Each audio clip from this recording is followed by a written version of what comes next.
अस्सलाम वालेकुम dear student, dear subscriber. उम्मीद है बच्चे होंगे। मैं नए लेक्चर के साथ हाजिर हूँ। जैसे इससे पहले मैंने न्यूट्रॉन की डिस्कवरी आपको सिखा दी थी कि जेम्स चैडविक नामी साइंटिस्ट ने न्यूट्रॉन को डिस्कवर करने के बाद उसकी प्रॉपर्टीज़ भी हमें निकाल के दी। ठीक, तो मैंने उस लेक्चर में कहा था कि इसके बाद डिस्कवरी के बाद मेरा दूसरा लेक्चर आ रहा है, उसके अंदर मैं आपको इसकी प्रॉपर्टीज़ सिखाऊँगा। ठीक, क्या सिखाऊँगा? प्रॉपर्टीज़। तो टॉपिक ऑलरेडी मैं लिख चुका हूँ, इन्हीं पॉइंटों को मैंने आपको एक्सप्रेस करके देना है, 1 बाई 1 करके देना है। ठीक, कैसे? प्रॉपर्टीज ऑफ न्यूट्रॉन, लफ्ज़ क्या लिखा हुआ है? Properties of neutron. मतलब डिस्कवरी में सिखा चुका हूँ आपको कि जेम्स चैडविक ने रेडियो एक्टिव एलिमेंट लिया, उसको बम्बार्ड करवाया, मतलब उससे अल्फ़ा रेज निकाले, अल्फ़ा रेज को बम्बार्ड करवाया बेरिलियम के न्यूक्लियस से। बेरिलियम के पास प्रोटॉन के मुकाबले में न्यूट्रॉन ज़्यादा था, निकल गया। जब न्यूट्रॉन निकला तो बेरिलियम का एटम चेंज हो गया दूसरे एटम में, जिसे हम कार्बन कहते हैं। उसके मैंने कई एग्जांपल इससे पहले लेक्चर में आपको दे चुका हूँ। ठीक, वही बात है। जैसे आप खुद सोचिए, अंदाज़ा करें कि एटम के अंदर, न्यूक्लियस के अंदर जो न्यूट्रॉन है, न्यूट्रॉन का लफ्ज़ न्यूट्रल से निकला है। इसका मतलब है कि दे आर न्यूट्रल पार्टिकल। ठीक, तो पहला पॉइंट वो आपसे कह रहा है, क्या कह रहा है? वो आपसे कह रहा है कि दे आर न्यूट्रल पार्टिकल, ठीक, दे आर न्यूट्रल पार्टिकल। मतलब न्यूट्रॉन का लफ्ज़ किस चीज़ का? न्यूट्रॉन का लफ्ज़ किससे निकला है? न्यूट्रल से निकला है। किससे निकला है? न्यूट्रल से। न्यूट्रल का मतलब है जिसके ऊपर कोई चार्ज ना हो, कोई पॉजिटिव कोई नेगेटिव चार्ज ना हो। ठीक, जैसे यहाँ से सपोज यहाँ से उसने न्यूट्रॉन को, किसको? न्यूट्रॉन का चार्ज कोई नहीं होता, मास होता है। चार्ज कोई नहीं होता, मास होता है। उसने इसके रास्ते में इलेक्ट्रिक फील्ड रख दी। क्या रख दी? Electric field. ठीक, उस इलेक्ट्रिक फील्ड को उसने क्या किया? किसी बैटरी के साथ कनेक्ट किया इस तरह। ठीक, किसी बैटरी के साथ कनेक्ट किया इस तरह। जब उसने न्यूट्रॉन को उस इलेक्ट्रिक फील्ड में से गुजारने की कोशिश की तो न्यूट्रॉन न पॉजिटिव, सपोज ये पॉजिटिव प्लेट है, ये क्या है? नेगेटिव प्लेट है। तो न्यूट्रॉन न पॉजिटिव की तरफ मुड़ा न नेगेटिव की तरफ मुड़ा, बल्कि यहाँ पे जो उसने स्क्रीन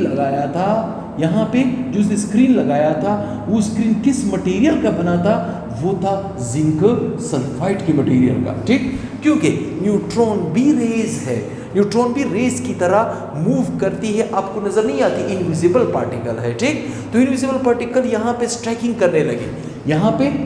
करने लगे, चमक पैदा होने लगी। ठीक, जब उसने इलेक्ट्रिक फील्ड उसके रास्ते में रखा तो न्यूट्रॉन सीधा निकल गया। इसका मतलब क्या है कि न्यूट्रॉन जो है वो न्यूट्रल पार्टिकल है। वही पॉइंट वो पहले आप स्टार्ट में आपसे कह रहा है, दे आर न्यूट्रल पार्टिकल। ठीक, दूसरा पॉइंट वो क्या कह रहा है? ठीक, they can not ionise gases, मतलब ये गैसेस को आयोनाइज नहीं कर सकता। ठीक, क्यों नहीं कर सकता? किसी भी गैस से आप न्यूट्रॉन को पास करोगे तो न्यूट्रॉन के ऊपर पॉजिटिव नेगेटिव चार्ज तो नहीं है, ये सीधा एज इट इज गैस से निकल जाएगा। जिसकी वजह से हम कह सकते हैं कि जब गैसेस के मॉलिक्यूल से ये पास आउट हो रहे हैं और गैस के मॉलिक्यूल के ऊपर असरअंदाज नहीं हो रहे हैं, लिहाजा हम इसे क्या कहेंगे कि they can not ionise gases because they are neutral particle. ठीक, फिर आपके पास आता है नंबर 3 पॉइंट। ठीक, number 3 point, they are highly penetrating particle. Penetrating particle का मतलब है कि बहुत हद तक मटेरियल, थिन नहीं थिक मटेरियल से बहुत हद तक पास आउट हो सकता है। बहुत ही हद तक न्यूट्रॉन जो है वो थिक मटेरियल से पास हो सकता है। इसी वजह से इसकी पेनिट्रेटिंग पावर, अंदर घुसने की पावर, अंदर दाखिल होने की पावर बहुत ही ज़्यादा है। ठीक, फिर इसके बाद है नंबर 4। ठीक, नंबर 4 में वो आपसे क्या कह रहा है? देखिए ये मटेरियल को टारगेट करें, आसान मटेरियल है। इसको मैं आपको ऑलरेडी इससे पहले लेक्चर किसी ने नहीं देखा है, मैं उसमें वहाँ पे उसको एक्सप्लेन कर चुका हूँ। द मास ऑफ न्यूट्रॉन का जो मास है is nearly equal to proton, ये प्रोटॉन के बराबर है। मतलब न्यूट्रॉन का मास पहले स्टार्ट में किस में निकला था? AMU में। ठीक, तो मैं यहाँ पे लिख सकता हूँ मास ऑफ न्यूट्रॉन स्टार्ट में कहाँ, किस यूनिट में निकला था? 1.00867 AMU। ठीक, स्टार्ट में मास AMU में निकाला जाता था, एटॉमिक मास यूनिट में निकाला जाता था। इसका भी मेरा एक लेक्चर आने वाला है इंशाल्लाह बहुत ही जल्द, आप उसमें देख लोगे कि AMU वाली वैल्यू को। हाँ, इसका फार्मूला मैं आपको सिखा चुका हूँ, इसका फार्मूला मैं आपको सिखा चुका हूँ। ठीक, कैसे? अगर मैं आपसे कहूँ कि मास ऑफ न्यूट्रॉन अगर AMU में ये वैल्यू है तो किलोग्राम में क्या होगी, ये फार्मूला मैं आपको सिखा चुका हूँ पिछले लेक्चर में। किसी ने नहीं देखा है वो वहाँ पे देख सकता है। 1 किलोग्राम बराबर है 1 किलोग्राम बराबर है 6.022 ज़रब 10 raise to power 26। Avogadro number तो याद होगा, एवोगैड्रो नंबर से थोड़ा सा ज़्यादा है। ठीक, 20 वो तो 23 था, ये क्या है 26 AMU पर किलोग्राम। ये रिलेशन है, ये रिलेशन है। छोटा सा मैथमेटिक्स है, अगर उस मैथमेटिक्स को मैं अप्लाई करूंगा तो ये AMU वाली वैल्यू को मैं किलोग्राम में चेंज कर सकता हूँ, किलोग्राम वाली वैल्यू को मैं ग्राम में चेंज कर सकता हूँ। बहुत ही आसान से कर सकता हूँ। कैसे? अगर ये वैल्यू मुझे मालूम है कि 6.022 ज़रब 10 रेज़ टू 26 AMU पर किलोग्राम है। पर का मतलब क्या है? 1 किलोग्राम। मतलब 1 किलोग्राम में कितने AMU, कितने एटॉमिक मास यूनिट पाए जाते हैं? 6.022 ज़रब 10 रेज़ टू 26। तो मैं इस AMU वाली वैल्यू को किलोग्राम में शिफ्ट कर सकता हूँ। ठीक, क्या कर सकता हूँ? शिफ्ट कर सकता हूँ। वैल्यू क्या आती? 1.00867 AMU ये वैल्यू है। ठीक, अब खुद सोचें, क्या मैं इस वैल्यू को इसके साथ मल्टीप्लाई करूं या डिवाइड सही रहेगा, ताकि यूनिट को कैंसिल कर सके, ताकि यूनिट को कैंसिल कर सके। मैं समझता हूं इस वैल्यू को अगर मैं इस वैल्यू के ऊपर डिवाइड कर दूं, ठीक, 6.022 ज़रब 10 रेज़ टू पावर 26 क्या था? 26 AMU पर किलोग्राम। ये वैल्यू है हमारे पास। ठीक, अब होगा क्या? AMU को कैंसिल कर देगा। डिनोमिनेटर, ये डिनोमिनेटर का डिनोमिनेटर ऊपर आके नोमिनेटर बन जाएगा। मतलब आंसर हमारे पास किस में आ जाएगा? किलोग्राम में। कैसे आएगा? पावर का इशू नहीं है, इस पावर को आप ऊपर ले जाओगे 10 रेज़ टू पावर -26 हो जाएगा, मल्टीप्लाई बाय। ये वैल्यू क्या आएगी? इसकी मदद, ये इसकी हम किस चीज़ की मदद लेंगे? हम इसकी मदद लेंगे, कैलकुलेटर की मदद से हम इसको सॉल्व करेंगे। ठीक, क्या करेंगे? 1.00867, ठीक, डिवाइडेड बाय 6.022, ये आपके पास आंसर आ जाएगा। ये जो आंसर आपके पास आएगा, ये आंसर आएगा 0.16749, ठीक, ज़रब 10 रेज़ टू पावर -26। अब क्योंकि पहले मैं आपको स्टोइकोमेट्रिक कैलकुलेशन में ये चीज़ बता चुका हूँ कि किसी वैल्यू को अगर आप पावर में लेते हो तो उसका ये जो वेरिएबल है ये 1 के बराबर, 1 से बड़ा, 9 के बराबर या उससे छोटा होना चाहिए, तो डिसिमल को मुझे यहाँ पे लाना पड़ेगा।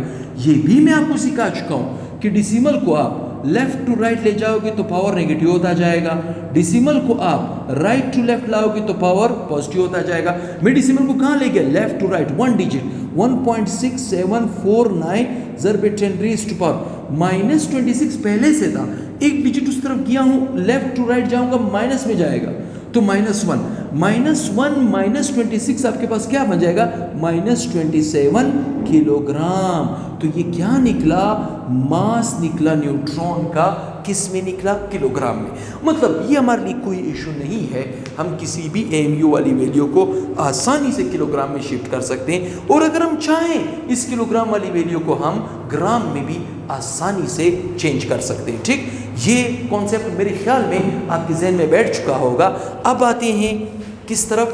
पॉइंट नंबर 5 की तरफ आते हैं। ठीक, ये पॉइंट मैंने इसलिए लिखा है एडवांस में ताकि हमारा वक्त बचे और आपको कम टाइम में ज़्यादा से ज़्यादा नॉलेज मिले। ठीक, ये बड़ा इंपॉर्टेंट पॉइंट है, ये बड़ा इंपॉर्टेंट पॉइंट है। अक्सर स्टूडेंट इस चीज़ में कंफ्यूज होते हैं, इसकी मैं सही कैलकुलेशन आपको करके दूंगा तब जाके आपको समझ आएगा। तो काइंडली मेरे ज़्यादा से ज़्यादा शेयर करें, ज़्यादा से ज़्यादा सब्सक्राइब करें और वीडियो को आखिर तक देखें। ये सारे पॉइंट मैं आपके लिए क्लियर कर दूंगा। फ्री न्यूट्रॉन डीके, हाँ, जब किसी एटम से न्यूट्रॉन निकलता है तो उसका एक ख़ास टाइम होता है।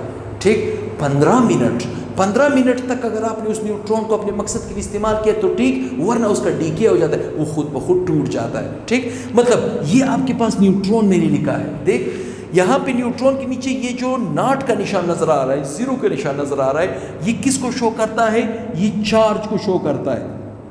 किसको शो करता है? चार्ज को।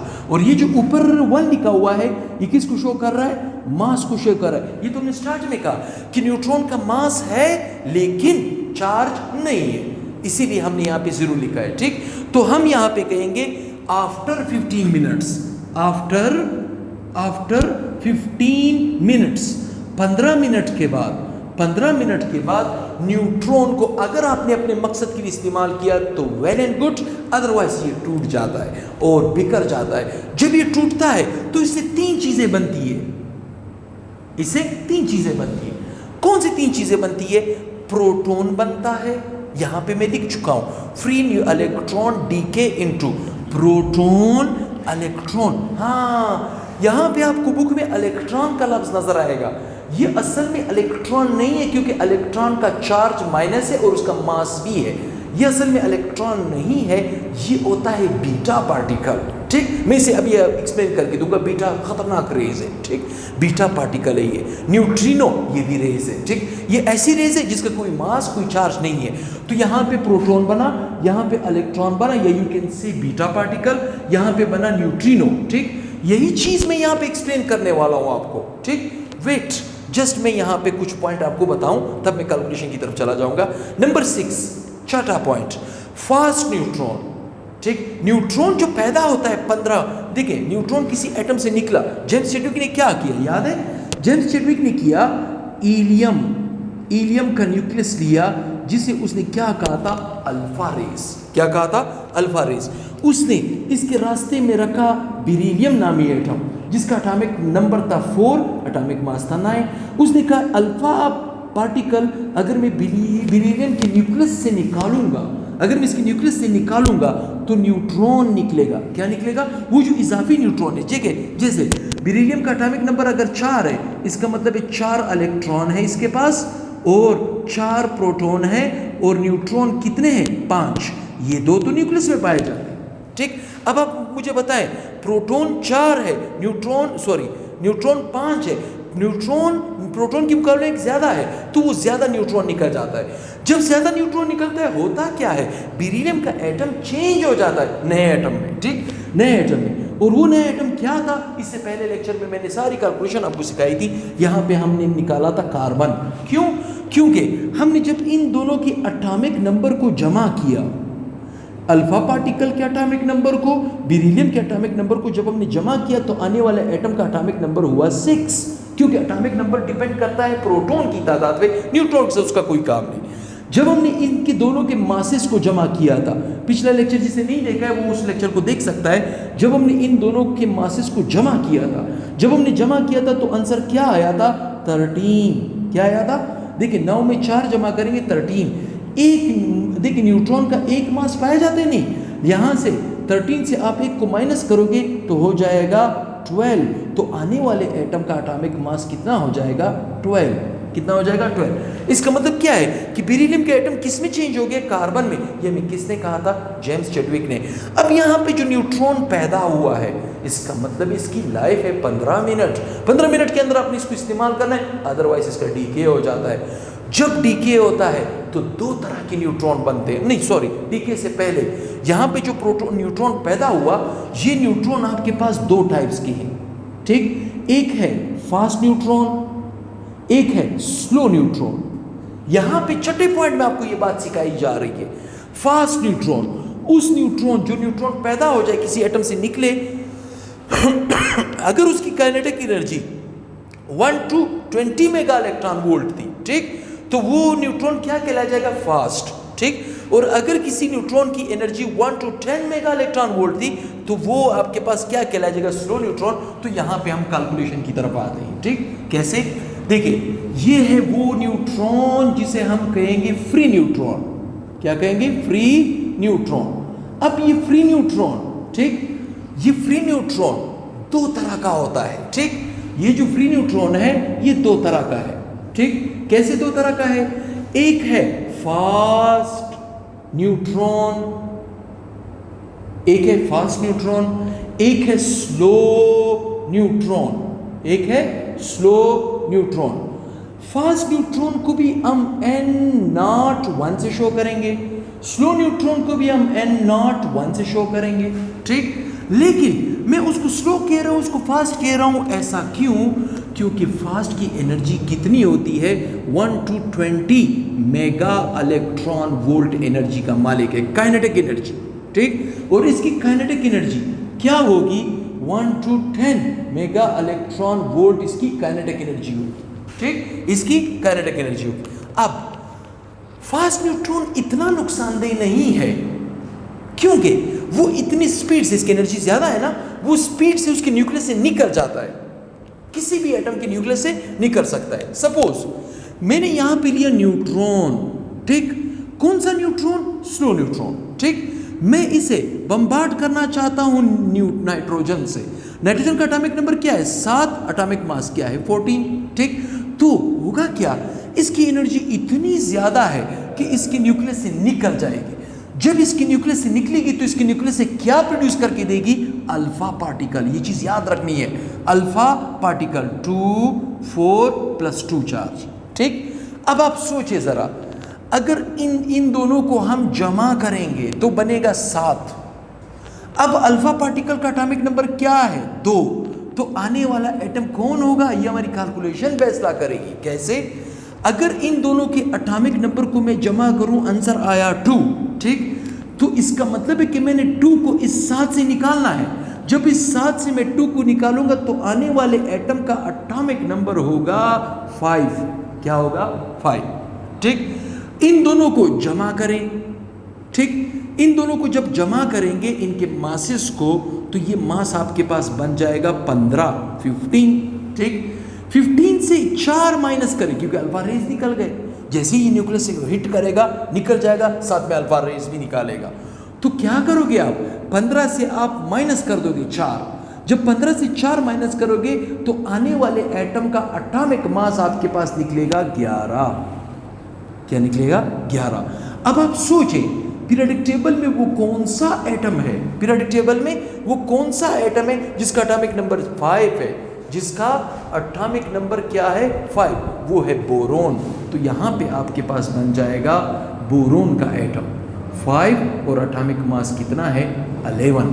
एटॉमिक मास कितना है, 11। देखिए, हमने न्यूट्रॉन का कोई एटॉमिक नंबर नहीं है, नाइट्रोजन का एटॉमिक नंबर है 7 को हमने जमा किया, 7 से हमने 2 निकाला तो आने वाले एटम का एटॉमिक नंबर कितना होगा, 5, ठीक। इन दोनों को हमने जमा किया, 15 आया, 15 से हमने ये अल्फा पार्टिकल के 4 निकाल दिए, तो 15 से 4 निकालोगे 11 आ जाएगा। एक्स नामी एटम कौन बनेगा, बोरोन, ठीक। इसका मतलब क्या है, इसका मतलब ये है कि ये बिल्कुल रिवर्स ऑर्डर है। किसका, ये बिल्कुल रिवर्स ऑर्डर है किसका, वो जो जेम्स चैडविक ने आपको एक्सपेरिमेंट करके दिया था। उसने क्या कहा था, उसने कहा अल्फा पार्टिकल 2 4 + 2, इसके रास्ते में बेरिलियम रखो, क्या रखो, बेरिलियम रखो, 4 9, तो न्यूट्रॉन निकलेगा। क्या निकलेगा, न्यूट्रॉन निकलेगा। आने वाला एटम कौन होगा, कार्बन 6 6 12, ठीक। ये रिएक्शन अगर आपको याद हो, ठीक, ये रिएक्शन अगर आपको याद हो कि अल्फा पार्टिकल अगर किसी न्यूक्लियस से निकले, उसके पास न्यूट्रॉन ज्यादा होगी तो न्यूट्रॉन निकलेगा, और अगर वही न्यूट्रॉन की एनर्जी ज्यादा थी उसे आप किसी और एटम से निकालोगे तो अल्फा रेज निकलेंगे, और नाइट्रोजन को वो किसी और नए एटम में चेंज करेगा, लाइक बोरोन में चेंज करेगा। इसका मतलब है ये बिल्कुल फास्ट न्यूट्रॉन जो है, जेम्स चैडविक का जो एक्सपेरिमेंट का पहला स्टार्ट था, उस रिएक्शन का बिल्कुल रिवर्स ऑर्डर है, उस रिएक्शन का बिल्कुल रिवर्स ऑर्डर कहलाया जाता है, ठीक। अब आते हैं स्लो की तरफ, ये बड़ा इंटरेस्टेड है और बहुत से स्टूडेंट इसमें कंफ्यूज होते हैं, ठीक। इसने क्या किया, न्यूट्रॉन लिया, ठीक, इसके रास्ते में रखा कॉपर नामी एटम। कौन रखा, कॉपर नामी एटम। कॉपर का एटॉमिक नंबर आपको पता होना चाहिए, 29 है, ठीक, क्या है, 29 है, और इसका मास कितना है, 65। कितना है, वैसे कॉपर की बहुत से आइसोटोप्स है, हमने 65 वाला रखा, ठीक। न्यूट्रॉन से मैं अगर इसको हिट करवाऊंगा, चूंकि इसकी एनर्जी कम है, ये न्यूक्लियस से नहीं निकलेगा। अब देखें, मिसाल के तौर पे मैंने इस एटम का ये जो देखिए, इसका इलेक्ट्रॉन कितने हैं, 29, प्रोटॉन कितने हैं, 29, और न्यूट्रॉन कितने हैं, न्यूट्रॉन अगर मैं 65 से अगर मैं 65 से माइनस कर दूं 29 तो ये हो जाएगा 36। ये इसका न्यूक्लियस है, किसका? कॉपर का। ठीक, जैसे ही आप न्यूट्रॉन से आप इस एटम को हिट कराओगे, चूंकि इसकी एनर्जी ज्यादा नहीं है, ये न्यूक्लियस से निकल नहीं सकेगा, तो यहां पे एक नया न्यूट्रॉन आ जाएगा, एक न्यूट्रॉन आ जाएगा। ठीक, अब कॉमन सेंस की बात है, यहां पे ये पहले स्टेप में कॉपर चेंज नहीं होगा, कॉपर दूसरे आइसोटोप्स में चला जाएगा। कैसे चला जाएगा? यहां पे कॉपर हम लिखेंगे, वही एटॉमिक नंबर 29, ठीक, लेकिन मास पहले कितने था? 65। मास कितना था? 65। क्योंकि इन दोनों को जमा करोगे तो क्या आएगा? इन दोनों को जमा करोगे 65 आएगा, इसमें एक न्यूट्रॉन को जमा करो, अब तो एक और न्यूट्रॉन इसके पास आ गया है, तो 66 हो जाएगा, तो इसका एटॉमिक नंबर 66 हो जाएगा। लेकिन यहाँ पे H म्यू, अच्छा एक चीज याद रखें, ये जो H म्यू है ये हाई एनर्जेटिक रेज है, इसे हम प्यार से गेमा रेज कहते हैं, गेमा रेज।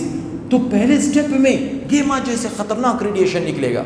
अब तक न्यूट्रॉन इसके न्यूक्लियस में है, सिर्फ इसने कॉपर के एटम को दूसरे आइसोटोप्स में चेंज कर दिया, दूसरे एटम में चेंज नहीं किया, लेकिन एनर्जेटिक रेज निकले गेमा जैसे रेज।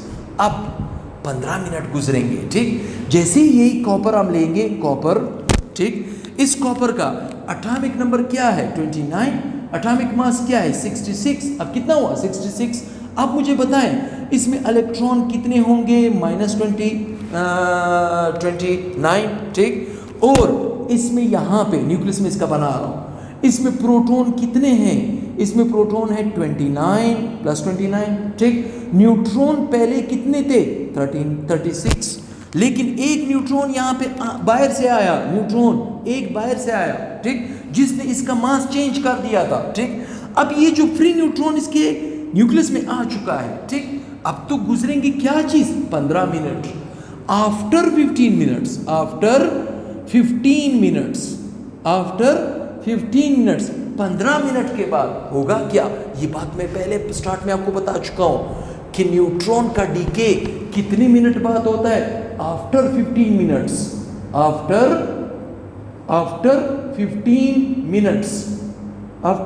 मिनट्स न्यूट्रॉन का डीके हो जाता है, प्रोटॉन बनता है, इलेक्ट्रॉन, ये इलेक्ट्रॉन नहीं है, बीटा पार्टिकल है। इसे हम क्या कहते हैं? बीटा पार्टिकल या बीटा रेस, ठीक। और ये है न्यूट्रिनो, ये क्या है? न्यूट्रिनो है। तो यहां पे भी जरा देखिए, जैसे ही 15 मिनट गुजरेंगे, ये जो इजाफी न्यूट्रॉन है ये टूट जाएगा 3 चीजों में, ठीक। किन चीजों में टूट जाएगा? प्रोटॉन में टूट जाएगा, ठीक, बीटा पार्टिकल में टूट जाएगा, बीटा पार्टिकल में -1 नॉट, ठीक, न्यूट्रिनो पार्टिकल में चेंज हो जाएगा, ठीक। अब आप मुझे बताएं, अगर इस न्यूट्रॉन से प्रोटॉन बना, मैंने क्या कहा? इस न्यूट्रॉन से अगर प्रोटॉन बना तो 15 मिनट के बाद न्यूट्रॉन की जगह पर प्रोटॉन में इजाफा हो जाएगा +1। जैसे ही प्रोटॉन में इजाफा हो जाएगा तो कॉमन सेंस की बात है, जब एटम के अंदर प्रोटॉन में 1 का इजाफा हो जाए, 29 में 1 जमा करोगे 30 बनेगा। क्या बनेगा? 30। अगर 30 हुआ तो मैं समझता हूं 30 प्रोटॉन की तादाद अगर 30 हुई तो उसका एटॉमिक नंबर चेंज हो जाएगा 30। तो जरा सोचें, पीरियोडिक टेबल में कौन सा एटम है जिसका एटॉमिक नंबर है 30? वो है जिंक। तो यहाँ पे आपके पास जिंक नामी एटम बन जाएगा। क्या बन जाएगा? जिंक नामी। उसका एटॉमिक नंबर क्या है? 30। क्योंकि जैसे ही न्यूट्रॉन टूटेगा प्रोटॉन बनेगा, प्रोटॉन में इजाफा कर देगा तो कॉपर के एटम को वो जिंक पे चेंज कर देगा। मास चेंज नहीं होगा। देखिए, मास हमारे पास प्रोटॉन और न्यूट्रॉन के साथ मिला के कितना बनता था? 66। वही मास है, क्योंकि यहाँ पे न्यूट्रॉन किस में चेंज हुआ? प्रोटॉन में। मास वही है 66, लेकिन खतरनाक एनर्जेटिक रेडिएशन बने इसी न्यूट्रॉन से, ठीक। क्या बने? बीटा पार्टिकल, ठीक। और क्या बना? न्यूट्रिनो। क्या बना? न्यूट्रिनो। ये भी पार्टिकल है। कहने का मतलब है यहां पे बना बीटा रेस, यहां पे बने न्यूट्रिनो रेस। अब आप सोचिए जरा, पहले स्टेप में गेमा जैसे खतरनाक रेडिएशन सीक्रेट हुए, 15 मिनट के बाद उसी न्यूट्रॉन ने आपको क्या बना के दिया, beta particles, beta rays, neutrino rays. तो इसी को तो एटम बम का धमाका कहते, एटॉमिक ब्लास्ट। एटॉमिक ब्लास्ट इस तरह होता है कि हम एटॉमिक ब्लास्ट में स्लो न्यूट्रॉन को यूज़ करते हैं। हाँ, एक चीज़ याद रखिए, इस स्लो न्यूट्रॉन को हम बड़े प्यार से थर्मल न्यूट्रॉन भी कहते हैं। क्या कहते हैं? Thermal neutron. थर्मल न्यूट्रॉन इसलिए कहा जाता है क्योंकि एटॉमिक ब्लास्ट के वक्त हम न्यूट्रॉन को ही हासिल करते हैं, न्यूट्रॉन को ही इस्तेमाल करते हैं बटन की तरह। जैसे हमारे पास ये लाइट लगा हुआ है, अगर मैं इसको ऑन करूँगा तो बटन को क्लिक करूँगा तो हमें एटॉमिक ब्लास्ट के लिए भी न्यूट्रॉन की ज़रूरत पड़ती है। कौन सी न्यूट्रॉन की? स्लो न्यूट्रॉन की। तो किसी ने स्क्रीनशॉट लेना हो तो वो गालिबन वो स्क्रीनशॉट ले चुका होगा या वो ले सकता है, ले चुका होगा गालिबन। ठीक, तो मैं समझता हूँ इतनी डिस्क्रिप्शन आपकी इंटर लेवल तक जो मैंने आपको पढ़ा के दी कि पास न्यूट्रॉन एग्जैक्टली जेम्स चैडविक का जो रिएक्शन था उसका बिल्कुल अपोजिट या रिवर्स डायरेक्शन में उसी तरह का रिएक्शन होता है। ठीक, और स्लो न्यूट्रॉन का रिएक्शन भी मैंने समझाया जो कि 2 स्टेपों में होता है। पहले स्टेप में गेमा रेस, दूसरे स्टेप में खतरनाक रेस, बीटा रेस या न्यूट्रिनो जैसे रेस सीक्रेट होते हैं। तो उम्मीद करता हूँ आपको ये लेक्चर पसंद आया होगा। अगर पसंद आया हुआ, माशाल्लाह मेरा चैनल यूट्यूब का बल्कि प्रॉपर वे से पार्टनर भी बन चुका है। अब हम अपने चैनल में, इस चैनल के अंदर बहुत चेंजेस लाएंगे। मैं वीडियोस को इंक्रीज़ भी करने वाला हूँ और यहाँ पे ट्यूशन्स सेंटर के अंदर भी मैंने अपनी क्लासेस को काफ़ी रिड्यूस किया ताकि मैं यूट्यूब के ऊपर अपने काम को आखिर तक पहुँचा सकूँ। तो मैं अभी यूट्यूब के ऊपर बहुत ही ज़्यादा वर्क करने वाला हूँ। तो काइंडली मेरे चैनल को ज़्यादा से ज़्यादा शेयर करें, ज़्यादा से ज़्यादा सब्सक्राइब करें। नेक्स्ट वीडियो के साथ बहुत ही जल्द हाजिर होऊंगा। अपने दोस्तों के साथ इस चैनल को शेयर करें। इंशाल्लाह आपको ये चैनल बड़ा ही खूबसूरत लगेगा। और हर एक लेक्चर मैं अक्सर स्टूडेंट को कहता हूँ प्लेलिस्ट में जाएँ। मेरे पेज के अंदर प्लेलिस्ट बना हुआ है, प्लेलिस्ट में जाएँ। ये फर्स्ट ईयर का पहला चैप्टर कंप्लीट हो चुका है, सेकेंड चैप्टर पे काम शुरू है। अब मैं सेकेंड ईयर के लेक्चर्स भी प्रॉपर वे से स्टार्ट करने वाला हूँ। तो दुआओं में मुझे याद रखें। अल्लाह हाफ़िज़।